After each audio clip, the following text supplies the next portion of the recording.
Good morning বন্ধুরা, তোমরা সবাই কেমন আছো? আশা করছি সবাই ভালো আছো, সুস্থ আছো। আরেকটা নতুন ব্লগ নিয়ে হাজির হলাম তোমাদের সামনে। আজকে হচ্ছে শনিবার, তো ঘুম থেকে উঠে স্নান ধান সেরে ফেলেছি। যেহেতু শনিবার সমস্ত নিরামিষ খাওয়া হবে জন্য সমস্ত রান্নাঘরে বাসনপত্র মাজতে হয়, সেই জন্য সেটাই আগে করেছি। আর কি বলতো, ঘুম থেকে উঠেই মেয়ের ওষুধ শুরু হয়ে যাচ্ছে, তো সেই জন্য কি বলতো সকালে মোটামুটি ও ওঠার 1.5 ঘন্টার মধ্যে কোনো খাবার দাবার খেতে পারবে না। তো সেই জন্য ভাবলাম খেতে যখন পারবেই না, খাওয়ার জন্যই তো দেরি হয় কাজকর্ম সারতে, বিশেষ করে ওর পিছনেই দেরিটা হয় আমার। তো যাই হোক, যেহেতু হচ্ছে না সেই জন্য ভাবলাম স্নানটা সেরে ফেলতে পারবো। তো যে স্নান সেরে তারপরে চলে এসেছি, আর ও কিন্তু ঘুম থেকে উঠেই খেয়েছে একটা ওষুধ। তো সেটা খাওয়ার মোটামুটি 1 ঘন্টা কিছু খাওয়া যাবে না, আগে পরে। তো সেই জন্য আর কি ততক্ষণ করে এসে তারপরে যে পরের ওষুধগুলো দিচ্ছি, দিয়ে তারপরে যাব এখন রান্নাঘরে। ওকে খেতে দিতে হবে, প্রচণ্ড খিদে পেয়েছে। আর কি বলো তো, কোনো দিনও না ঘুম থেকে উঠে 1 ঘন্টা না খেয়ে থাকেনি। মানে হয় না, সকালে যেহেতু পড়া থাকে, তো ঘুম থেকে উঠে ব্রাশটা করে খেয়ে দিয়ে তারপরে পড়তে বসে। তো সেই দিক থেকে দেখতে গেলে একটু কষ্টই হচ্ছে, তবে কিছু করার নেই। অসুখ যখন হয়েছে সেটা তো সারানোর চেষ্টা করতেই হবে, তাই না? আর এর আগের ভিডিওতে বলেছি তোমাদেরকে যে ওকে নিয়ে যাচ্ছিলাম আমি ডাক্তারের কাছে, গলায় প্রচণ্ড ব্যথা, তো সেই জন্যই নিয়ে গেছিলাম। তো এখন দেখো, যেহেতু ওর মানে কি করবে, খিদে তো পেয়েছে, খেতে পারছে না ওষুধগুলোর জন্য। তো বললাম যে ঠিক আছে, তুই পড়াটা শুরু করে দে।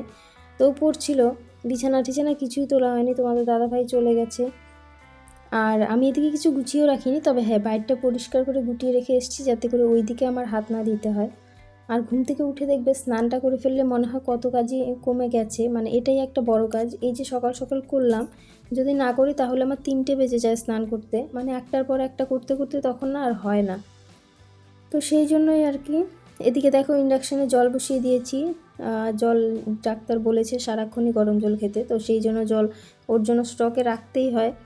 যখন তখন খায়, তো গরম জল বোতলে ভরেও দিই, সাথে ফ্লাক্সে আলাদা করে রেখে দিচ্ছি। কি বলতো, সবসময় কাজের মধ্যে থাকি, যখন তখন সে চাইলেই মানে তখন রাগই ওঠে, দেওয়া সম্ভব হয় না, তো সেই জন্য। তো ওকে ছাতুটা গুলে দিয়ে তারপরে তোমাদের দাদাভাইয়ের খাবারটা করব। আজকে দোকানে যাব না ভাবছি, আজকে কাউকে দিয়ে পাঠিয়ে দেবো। কি বলো তো, সারাক্ষণই কেউ না কেউ যায় বাড়ির সামন দিয়ে, তো আজকে দিয়ে দিব। আর কি বলো তো, মাঝে মধ্যে দেওয়াই যায়, তবে হ্যাঁ, সবসময় তো কাউকে দিয়ে কাজ করানোটা ঠিক না, আর আমারও মনে হয় না, আমি দিতেও পারি না। তবে হ্যাঁ, হঠাৎ 6 মাসে 1-8 দিন করাই যায়। সেই জন্য আর কি ভাবছি যে আজকে আর যাব না। তো মেয়ে এখানে খেতে বসেছে, সাথে আমি জলটাকে ঢুকিয়ে রাখলাম। তো এভাবেই আমার সারাটা দিন যাবে আজকে, কিছু করার নেই। শনিবার মানেই যে সকাল সকাল ভেবেছি উঠে আমি তাড়াতাড়ি বাসি কাজকর্ম সেরে এটা করে রান্নাবান্না কমপ্লিট করে তারপরে একটু পার্টির কাজটা করব। কি বলো তো, শুধু রাতের বেলা বসে না হচ্ছে না আমার, মানে সময়টা খুবই কম হচ্ছে, তো সেই সময়টা ঠিকঠাক দিতে পারছিলাম না, সেটাই ভেবে রেখেছি। তবে কি বলো তো, যেটা ভাববে ঠিক তার উল্টোটাই হবে। এটা সারা জীবনই হয়ে আসছে আমার সাথে, না সবার সঙ্গেই হয়। তোমরা ভেবে রাখবে একটা হবে আরেকটা। তো এই করতে করতে করতে করতে জানি না কেমন করে যে কী হয়ে গেল, 12টাই বেজে গেছে আমার রান্নাবান্না সারতে। সারতে না মানে আর্ধেক হয়েছে, 12টাই বেজে গেছে। এদিকে আবার মেয়েকে স্নান করানো, এসব করতে করতে মানে কোন দিক দিয়ে যে সময় চলে যায় বুঝতেই পারি না। তো যাই হোক, ওইদিকে মেয়েকে খাইয়ে দিয়ে চাটা হয়ে গেছিলো, চাটা আগে খেয়ে নিলাম। আমি কিন্তু দুধ চাই খাই, আজকে একটু লাল চা খেলাম। কি বলো তো, ভালো লাগে না সব সময়। আর একটু গ্যাসের সমস্যা হচ্ছে, যার জন্য আর কি দুধ চাটাকে অ্যাভয়েড করলাম। তো এখানে দেখো, ও খাবার দাবারের সাথে সাথে দিকে রান্নাটাও চাপিয়ে দিয়েছি। তো প্রথম শুরু করলাম করলা ভাজা দিয়ে। করলাটা কেটে নিয়ে তারপরে ওখানে দেখো তেলের মধ্যে সামান্য একটু লবণ দিয়ে নিয়েছি আগে, যাতে করে তেলটা না ছেটে বেশি। কী বলো তো, তেলের মধ্যে অল্প করে যখন তুমি দিতে যাবে কিছু, বেশিরভাগ তেলটা না ছিটেই নষ্ট হয়ে যায়, মানে কড়াই আর থাকে না, বেরিয়েই যায়। তো সেই জন্য আর কি সামান্য একটু লবণ দিয়ে নিলে তেলটা বেশি ছেটে না। তো করলা ভাজাটা ভেজে নিয়ে তারপর ওইদিকে তোমাদের দাদাভাই আবার পনির পাঠিয়েছে। আর সব থেকে বড় কথা যেটা, পনিরের তরকারি খাবে, সেটা আবার ছোট্ট আলু দিয়ে। সেই ছোট্ট ছোট্ট আলুগুলোকে ছুলতে কত সময় লাগে ভাবো। তো সেসব আর তোমাদের সঙ্গে শেয়ার করিনি, মানে প্রচুর সময় লাগে ছোট আলু ছুলতে। তো সেসব দিয়ে এই যে পনিরের ঝোলটা করব। ভেবেছিলাম যে ছোট আলু দিয়ে আলুর দম করব, মানে কষা কষা করে হয় না ছোট ছোট আলুর যে তরকারিটা, আমরা তো দমই বলি, তোমরা কে কী বলো আমাকে কমেন্টে একটু জানিও। তো যাই হোক, সেটা করব। মাঝখান থেকে পাঠিয়ে দিয়েছে পনির, এখন কি করি।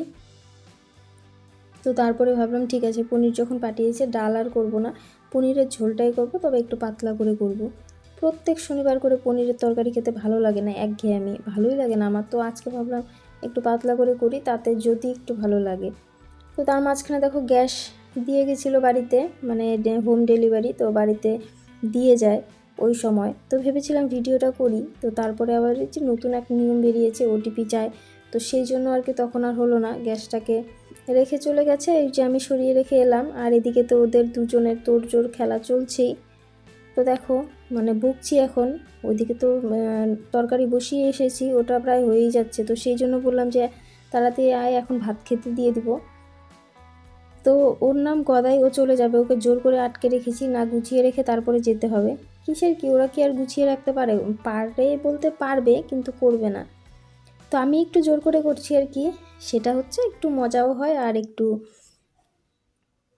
মানে শেখানো হয় এই আর কি। নইলে কিন্তু সব থেকে বড় কথা, আমার মেয়ে তো বড় হয়েছে, সে কিন্তু করতে চায় না। তো ওরা যেহেতু ছোট, ওদেরকে দিয়ে করানো যায়, ওকেই করানো যায় না, সেই জন্য আর কি দাঁড়িয়ে থেকে একটু গুছিয়ে রেখে এলাম। তো এখানে দেখো ঝোল আমার কমপ্লিট, এখন আমি নামিয়ে ফেলবো, নামিয়ে তারপরে মেয়েকে খেতে দিব।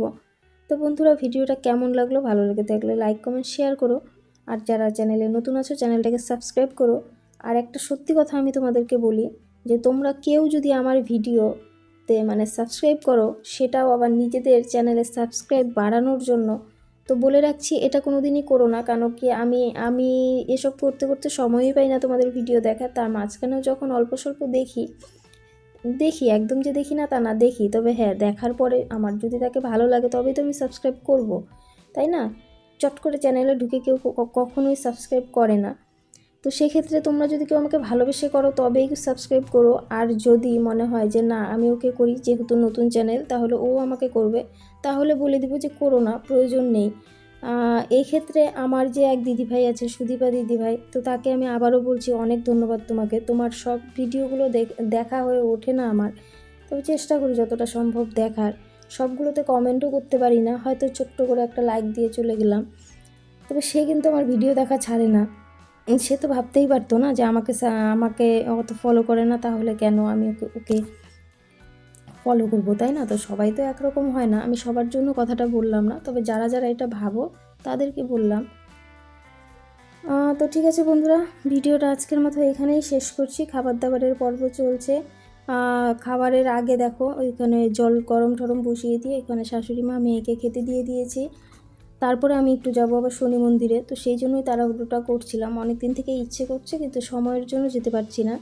মানে হয় না, আজকে যাব কালকে যাব বলে একটা না একটা কাজ বেরিয়ে যায়।